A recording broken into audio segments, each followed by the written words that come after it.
Assalamualaikum warahmatullahi wabarakatuh, teman-teman semua. Kembali lagi ke YouTube channel aku, Demasri. Senang sekali ini aku mau sharing kembali ke teman-teman karena kemarin aku sempat open Q&A gitu di Instagram dan ada beberapa pertanyaan yang masuk ke aku secara personal ke aku, dan aku pikir kayaknya aku jawabnya dari YouTube aja. Soalnya aku suka ngomong gitu kan, jadi lebih enak aja gitu bisa daripada share bisa.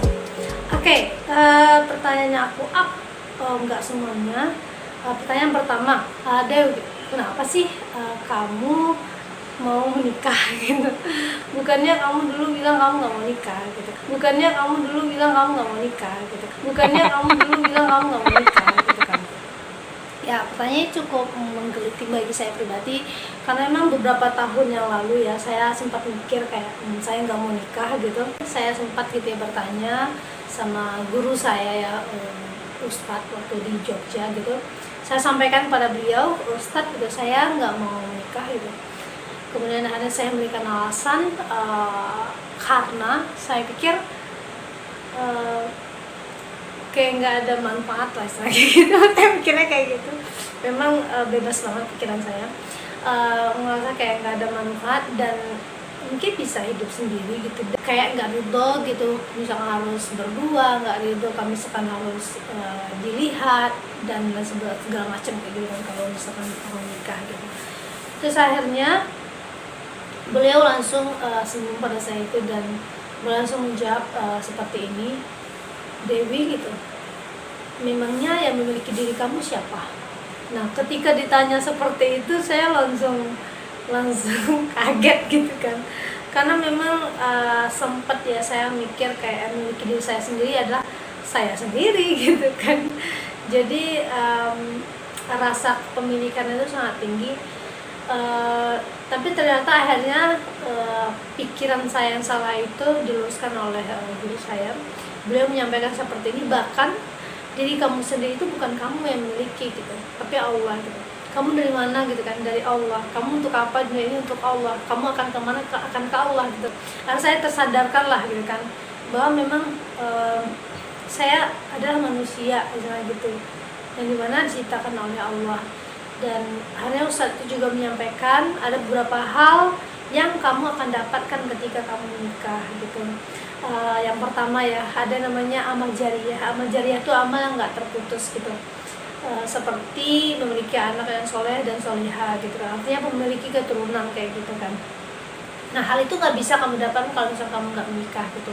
Dan ketika kita memiliki anak soleh dan soleha itu bisa bantu kita nanti di akhiratnya. Ustadz juga menyampaikan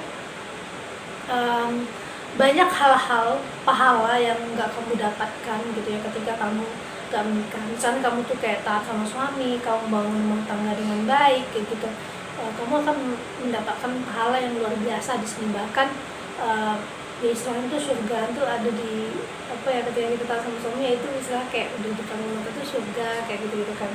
Misalnya juga memberikan beberapa alasan yang lain yang memang menurut saya make sense gitu atau masuk akal gitu kan. Saya berpikir akhirnya pikiran saya itu bisa terpatahkan bahwa diri saya adalah milik Allah, kemudian akhirnya saya juga harusnya taat kepada Allah dan membangun relation sama laki-laki pun harus dengan cara yang halal gitu, itu dengan menikah kayak gitu. Makanya saya menikah, alhamdulillah Allah berikan saya kesempatan untuk menikah di tahun ini. Memang karena udah dijelaskan oleh Ustadz itu, saya berdoa pada Allah, ya Allah gitu, berikanlah saya jodoh yang terbaik gitu bagimu gitu, yang bisa membersamai saya dan kebaikan untuk dunia maupun akhirat, yang bisa bertumbuh bersama gitu. Ya, terus kemarin juga ada pertanyaan ide gitu, kalau dalam membangun rumah tangga itu kan kayaknya sulit gitu ya, karena memang kayak kita kan dari mahasiswa gitu ya, yang guna aktivitasnya tuh ya kita mikirin diri sendiri gitu, aktivitasnya kayak mikirin diri sendiri, hidup sendiri, habis itu kayak ya kuliah gitu kan. Bahkan banyak aktivitas rumah tangga yang mungkin kita nggak tahu gitu, kayak masak, nggak nyuci dan lain kayak gitu kan. Terus dia nanya kayak gini, kira-kira jet lag nggak sih kamu dengan peralihan kamu dari mahasiswa gitu sendiri habis itu kamu menikah gitu, apa yang berubah gitu. Kalau saya pribadi ya ngerasain yang berubah itu yang pertama status, ya kan. Status gitu kan, karena kita udah punya suami. Yang kedua yaitu memang ada beberapa aktivitas gitu ya, aktivitas yang memang berubah. Mungkin biasanya kalau kita anak kosan pagi-pagi udah tinggal kuliah doang gitu kan, tapi ternyata kalau sekarang ya mungkin ya kayak pagi kita bangun itu misalkan kita melakukan aktivitas kayak bersih-bersih, atau misalkan kita menyiapkan sesuatu untuk suami gitu, misalkan kayak baju sebelum kerja gitu kan, atau misalkan masak gitu. Emang kesannya kayak ini ya, kayak capek banget sih deh gitu kan. Cuman kalau aku pribadi memang aku nggak terbiasa dengan aktivitas itu, tapi alhamdulillah sejauh ini mungkin karena mungkin aku belum ada aktivitas lain, aku ngerasa fine aja dan apa ya, alhamdulillah tenang-tenang aja gitu rasanya, dan malah kayak bahagia menyiapkan sesuatu yang kita pikir kayaknya itu bermanfaat gitu untuk suami kita dan sebagainya. Terus rutinitas tentunya juga beda gitu ya. Dan mungkin kayak biasanya kita pendekatannya atau tanya kabar saya segala macam hanya pada orang tua gitu kan, sama adik-adik kita gitu. Tapi kalau sekarang mungkin lebih luas gitu ya, yaitu kepada mertua atau misalnya orang tua suami gitu. Aku sampai saat ini masih belajar gimana cara membangun relation kepada mertua kayak gitu, kepada keluarga suami dan lain sebagainya. Dan menurut aku pribadi, hal itu bisa dikatakan kayak gini. Kan ada orang ngomong gini kan, kayaknya bakal sulit deh, kamu harus mempersiapkan segala macam gitu sebelum kamu menempuh pernikahan itu sendiri. Ternyata kalau aku pribadi ngerasain kayak gini, dan gak sesulit dan gak semenakut yang orang kira gitu, dan gak semudah yang orang kira juga gitu dalam dunia pernikahan itu sendiri gitu. Memang sebenarnya gimana ya, dalam menjalani itu ada hal yang memang harus kita pegang kayak gitu supaya bisa terjalankan, yaitu komunikasi gitu. Nah jadi ini menjawab juga pertanyaan ketiga. Jadi ada masuk kemarin pertanyaannya, hal apa sih yang cukup penting gitu ya dalam pernikahan itu sendiri. Kalau saya sendiri gitu ya, sempat juga diskusi sama suami gitu kan, beliau menyampaikan komunikasi gitu, dan saya sepakat gitu, memang komunikasi itu sangat penting sekali gitu ya.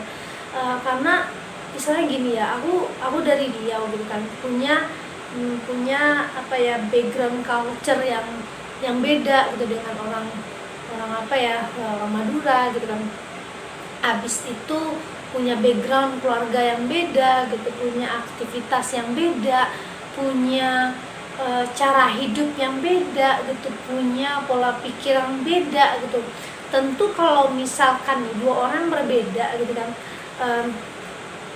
terus disatukan gitu, kalau misalkan komunikasinya jelek ya mungkin jatuhnya agak sulit nyatu gitu.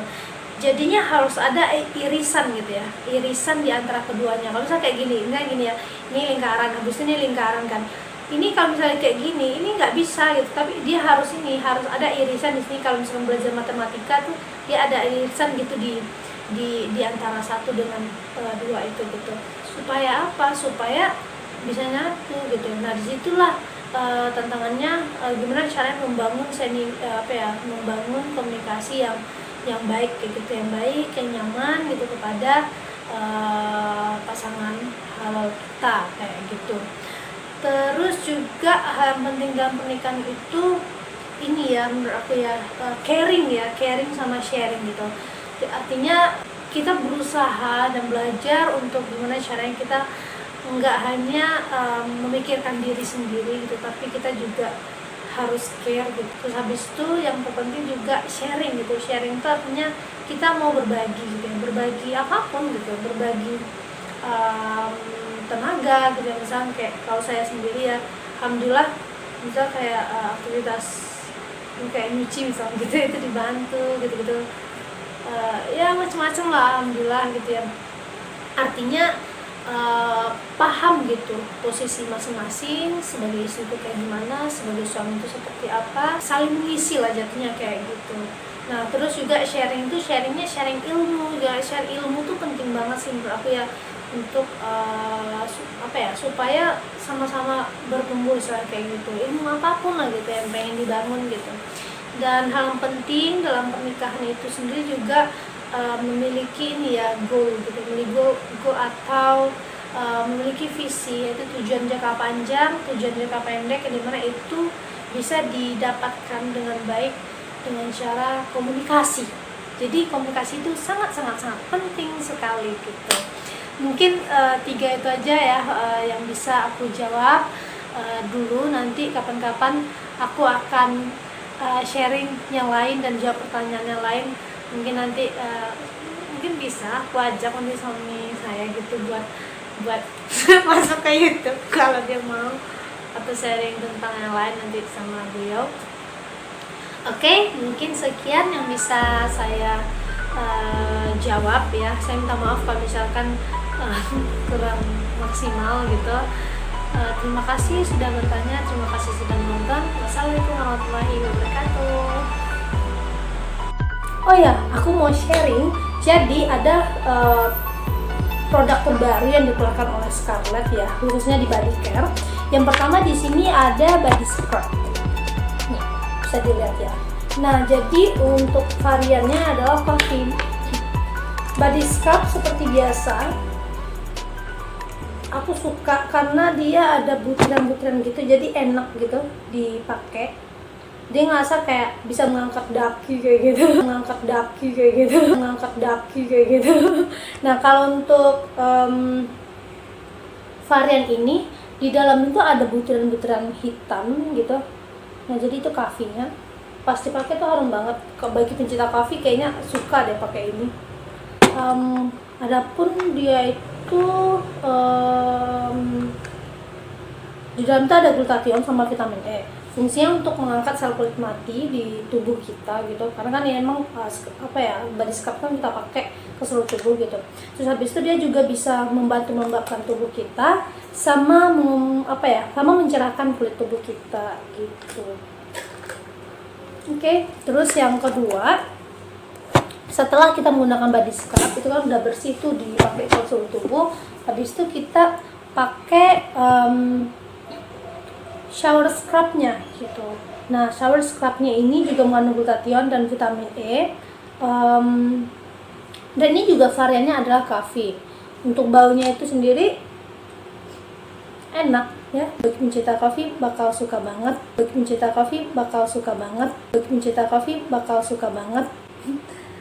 Dan dia juga ada semacam kayak scrub gitu loh, warna-warni di sini. Manfaatnya membantu memaksimalkan saat kita membersihkan tubuh kita kayak gitu. Habis itu dia juga bisa mengangkat sel kulit mati, jadi semacam kayak double protection gitu ketika kita sudah menggunakan body scrub. Habis itu baru kita menggunakan shower scrub gitu. Oke. Selanjutnya setelah kita menggunakan shower scrub, baru deh kita menggunakan body lotion. Nah, ini body lotion yang varian jelly. Sebelumnya aku menggunakan varian cucumber. Nah, ini yang terbaru. Oke, kita gunain. Dan seperti biasa ya, untuk produk Scarlett itu ketika kita gunakan di tangan untuk hand body-nya tuh ngerasa kayak kulit kita naik gitu ya, kecerahannya itu satu tingkat. Fungsinya juga untuk melembabkan kulit tangan kita. Dan aku dapat informasi bahwa memang Scarlett ini sendiri dia bisa digunakan pada semua jenis kulit kayak gitu. Nah, kalau untuk ibu hamil dan menyusui memang dianjurkan ya dikonsultasikan ke dokter supaya aman lah gitu untuk keselamatan diri sendiri dan anak kita nantinya kayak gitu. Oke, mungkin sekian.